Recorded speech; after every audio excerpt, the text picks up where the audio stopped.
Siapa kita? Cyber Ansor. NKRI Harga mati. Pancasila Jaya. Sami-sami. Assalamualaikum warahmatullahi wabarakatuh. Waalaikumsalam. Di sini kita akan menggali informasi tentang seluk-beluk GP Ansor. Nah, di sini kita akan mencoba mewawancarai oleh narasumber yang berkompeten di bidangnya, yaitu Ketua GP Ansor Haji Saad Muafi SH. Nah, oke Gus, bagaimana profil lengkap Gerakan Pemuda Ansor Cabang Bangil, termasuk tanggal pendiriannya dan struktur organisasinya saat ini? Kalau kemudian secara umum bahwa kami dari cabang adalah kepanjangan tangan daripada pengurus wilayah dan pengurus pusat. Artinya bahwa hari lahirnya tentu mengikuti daripada pusat. Tetapi bahwa profil dari PCGP Ansor Bangil ini cukup menarik karena yang pertama ada tantangan yang berbeda di cabang Bangil. Kita tahu bahwa Bangil ini miniatur Indonesia, yang mana cabang Bangil ini meliputi 6 PAC, PAC Bangil, PAC Rembang, PAC Beci, PAC Gempol, PAC Pandaan, PAC Prigen. Dan khususnya di wilayah Bangil sendiri ini menjadi basis pertarungan ideologis. Apakah kemudian itu dari segi agama, perbedaan agama, atau bahkan faham di dalam satu agama. Contoh kemudian Islam di Bangil ini cukup beragam. Salah satunya di sini adalah tempat pengkaderan atau kaderisasi daripada masing-masing faham. Apakah kemudian Aswaja An-Nahdiyah, atau kemudian Syiah, atau kemudian Persis, atau kemudian bahkan kemudian ada yang ngaku-ngaku Aswaja juga meskipun bukan An-Nahdiyah, yang artinya ketika ngomong cabang Bangil itu berarti cabang jalur Gaza yang tantangannya jauh lebih besar dan lebih berat daripada cabang-cabang lain. Itu yang pertama. Yang kedua, bahwa perlu diketahui juga bahwa cabang Bangil ini adalah termasuk cabang istimewa yang didirikan langsung oleh Mbah Basbullah kalau tidak salah pada tahun 1928. Nah, ini yang menjadi cukup menarik, yang artinya bahwa ada tantangan tersendiri bagi baik Nahdlatul NU-nya, pengurus NU-nya maupun pengurus Ansor dan Bandung-Bandung yang lain. Mungkin itu ya gambaran profil daripada cabang Bangil. Makanya kenapa kemudian cabang Bangil hari ini cukup eksis ya dalam melakukan gerakan baik itu kaderisasi, gerakan internal, konsolidasi organisasi maupun eksternal dalam melawan kelompok-kelompok lawan-lawan ideologis kita, semacam itu. Oke, selanjutnya Gus, apa peran utama GP Ansor Bangil dalam pembangunan sumber daya manusia masyarakat di daerah tersebut? Sekali lagi bahwa GP Ansor adalah anak-anak muda Nahdlatul Ulama yang kemudian dituntut untuk menjadi kreatif, untuk menjadi benar, untuk menjadi pintar. Yang artinya bahwa tentu kami dari jajaran pengurus PCGP Ansor Bangil bagaimana kemudian mampu meningkatkan SDM dan SDA bahkan di cabang Bangil. Ini tantangan tersendiri, yang artinya bahwa kita sebagai organisasi terbesar tidak hanya di Indonesia tetapi juga di dunia ini harus mampu menjawab tantangan zaman dan kebutuhan masyarakat. Apakah kemudian itu dalam segi sosial, kemasyarakatan, kebudayaan, keagamaan, bahkan kemudian kebutuhan-kebutuhan politik yang lain. Seperti itu. Terus bagaimana GP Ansor Bangil melakukan upaya pembinaan kader di lingkungan masyarakat? Yang pertama bahwa perlu diketahui Ansor suka nggak suka, mau tidak mau adalah organisasi kaderisasi yang kemudian mewajibkan kepada kita untuk menciptakan kader-kader yang jauh lebih hebat daripada pengurus kalau bisa. Nah, ini tentu ada dua hal. Yang pertama adalah kaderisasi internal. kaderisasi formal, mohon maaf. Jadi kaderisasi formal yang kemudian ini sudah diatur oleh PDPRT, sudah diatur oleh PO, seperti halnya kemudian PKD, Diklatsar, Susbalan dan lain sebagainya. Ini yang pertama. Yang kedua adalah kaderisasi non formal yang bisa kita lakukan melalui workshop, apakah kemudian sarasehan, seminar, atau bahkan kemudian diskusi-diskusi ilmiah yang akan kita bangun istiqomah mungkin. Karena sekali lagi tidak mungkin kemudian organisasi itu besar ketika kemudian kaderisasi itu tidak berjalan. Maka kunci daripada sebuah organisasi khususnya GP Ansor adalah kaderisasi. Kuncinya di sana. Tanpa itu jangan pernah berharap kemudian Ansor akan besar gitu. Oke.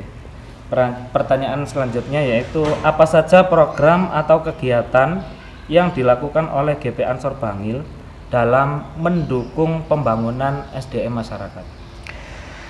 Sekali lagi seperti yang saya sampaikan sebelumnya ketika ngomong kaderisasi, kemudian kaderisasi formal maupun non formal, tetapi kemudian ada yang, jadi kita itu punya prinsip IKI namanya ya, kita itu punya prinsip IKI. Yang pertama adalah inisiatif, kita itu sebagai anak muda harus punya inisiatif. Yang kedua adalah kreatif. Nah ini, jadi anak muda itu harus kreatif seperti halnya yang dilakukan oleh sahabat-sahabat hari ini, membuat konten atau apapun itu, ini harus kreatif karena ini menjadi tantangan zaman. Dan yang ketiga yang tidak kalah penting adalah implementatif. Bagaimana kita mampu mendistribusikan atau memanfaatkan, atau bahasa kiai-kiai itu bahwa bagaimana ilmu kita bisa bermanfaat, tidak hanya untuk diri kita sendiri, tidak hanya untuk keluarga kita, tapi juga kepada masyarakat. Ini yang dikatakan implementatif, bagaimana kita mampu menunjukkan bahwa GP Ansor benar-benar bisa memberikan manfaat dalam segi apapun, apakah itu intelektualitas atau yang lain, apalagi gerakan-gerakan sosial kemasyarakatan. Maka pemaknaan daripada khairun nas anfa'um linnas ini tidak hanya sebuah jargon atau hadis yang selalu kita dengungkan, tetapi bagaimana kita mampu mengimplementasikan ini di tengah-tengah masyarakat di sekitaran kita, semacam ya, itu. Kemudian selanjutnya bagaimana GP Ansor Bangil bekerja sama dengan pihak terkait seperti pemerintahan, lembaga pendidikan, dan komunitas lainnya untuk meningkatkan pembangunan SDM masyarakat dan kader. Sekali lagi bahwa terkadang kita itu tidak percaya diri dengan diri kita. Jadi Ansor itu salah satu saya melihat kelemahannya, kita itu tidak percaya diri dengan diri kita sendiri.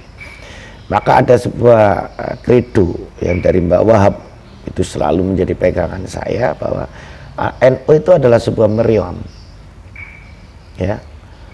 Jadi tetapi kemudian karena fitnahan, caci maki, hoax kalau bahasa sekarang itu, jadi seakan-akan NU ini sebuah gelugu yang sebenarnya adalah sebuah meriam. Maka kalau bahasanya Mbak Wahab cukup keras, hanya pemimpin-pemimpin NU yang tolol, yang bodoh, yang menganggap NU adalah sebuah gelugu. Nah, inilah kemudian yang ketika kita sudah mampu meyakinkan diri kita bahwa NU dan kemudian Ansor, anak-anak muda NU ini menjadi organisasi besar, maka kemudian yang pertama, suka nggak suka, mau nggak mau, bahwa kita harus berbasis ilmu. Maka kaderisasi itu penting, baik kaderisasi formal maupun non formal. Makanya kemarin saya katakan, saya menukil sebuah hadis, man aradat dunya fa'alaihi bil ilmi, faman aradal akhirah fa'alaihi bil ilmi, faman aradahuma fa'alaihi bil ilmi. Itu yang pertama. Yang kedua, bahwa tentu kita harus mampu, saya khususnya selaku pimpinan di PCGP Ansor Bangil, mampu memilah dan memilih, mampu membaca kelebihan dan kekurangan kader.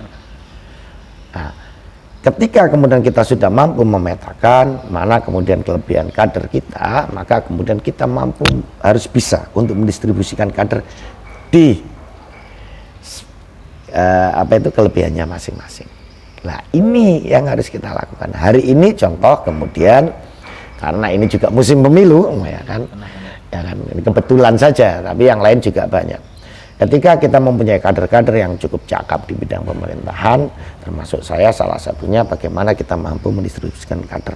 Tidak hanya menjadi anggota DPRD, tetapi hari ini kita tahu bahwa kader-kader kita juga banyak yang menjadi penyelenggara pemilu, baik PPK, PPS, PKD, Panwascam dan lain sebagainya itu. Yang kedua, kita juga mempunyai banyak kader yang kita distribusikan untuk masalah PKH, pendamping desa dan lain sebagainya. Yang artinya bahwa kita ya sebagai organisasi anak muda ya tadi itu harus mampu menyiapkan diri dengan baik. Karena ibarat kemudian ketika kita melepaskan kader di tengah-tengah masyarakat ini harus siap tanding, kira-kira kayak gitu. Ya, ketika dalam sebuah kolosium atau kemudian ring pertarungan, ya kalau kemudian kita menerjunkan atlet-atlet yang enggak pro, yang kemudian tidak terlatih, habis gitu. Maka ini menjadi kewajiban kami dari pimpinan cabang bagaimana mendrill, kemudian mengkader, kemudian menjadikan kader-kader kita ini terbaik dari organisasi yang lain dalam segi apapun. Nah, ketika kemudian kita sudah mempunyai kader-kader terbaik, maka kita sounding, kita komunikasi kepada pihak-pihak baik pemerintah, baik kemudian yang lain, swasta, bagaimana kemudian ini loh ada potensi, ada SDM yang melimpah, ada yang PSDM yang hebat yang bisa kita tawarkan kepada mereka. Nah, dan ini memang sudah menjadi kewajiban sahabat-sahabat Ansor. Dari situ kemudian terbangun koneksi, terbangun komunikasi yang baik antara kemudian Ansor baik dengan pemerintah atau pihak swasta yang lain. Yang sekali lagi bahwa kembali lagi tujuan kita adalah untuk bisa bermanfaat kepada masyarakat luas ini. Ya, terakhir Gus, harapan Gus Saad Muafi terhadap GP Ansor untuk masa mendatang itu bagaimana? Jadi sekali lagi bahwa saya hanya berharap betul. Maka karena hari ini Ansor adalah masa depan NU, itu yang pertama. Pilihannya yang pertama tentu ketika ngomong akidah Ahlussunnah wal Jamaah itu menjadi sebuah kewajiban kita. Tetapi bahwa sahabat-sahabat Ansor tidak boleh tertinggal oleh zaman, oleh kemajuan zaman yang begitu pesat, kemajuan teknologi yang begitu dahsyat. Bahkan kemudian hari ini sudah kita di 5.0 ya, ini menjadi tantangan. Maka kemudian mindset, mohon maaf, karena memang NU ini juga cukup teridentik dengan orang-orang desa. Nah, ini harus kita tunjukkan kepada masyarakat luar, khususnya kader-kader Ansor. Ya, kita tunjukkan bahwa ada kader-kader Nahdlatul Ulama, anak-anak muda Nahdlatul Ulama yang tergabung dalam GP Ansor itu mampu menjawab tantangan zaman, baik dalam segi apapun, apakah itu teknologi atau yang lainnya. Nah, ini harapan saya ke depannya, di samping kemudian kewajiban-kewajiban kaderisasi, kewajiban-kewajiban ubudiyah, amaliyah yang biasa kita lakukan, ini harus tetap jalan. Tetapi juga tadi itu, kita kembangkan kreativitas kita dan kita akan mampu menjawab tantangan zaman. Mungkin itu harapan saya. Oke, terima kasih Gus atas pemaparan informasi seputar tentang GP Ansor. Semoga bermanfaat. Amin, amin. Dan akhirnya wallahu muwaffiq ila aqwamit thoriq. Wassalamualaikum warahmatullahi wabarakatuh. Waalaikumsalam warahmatullahi Buat wabarakatuh. Oh iya. Nggak apa-apa lah kalian edit tugas sih, editing lah yang kayak gitu-gitu. Enak aman, nggak dia terus nggak ada yang salah.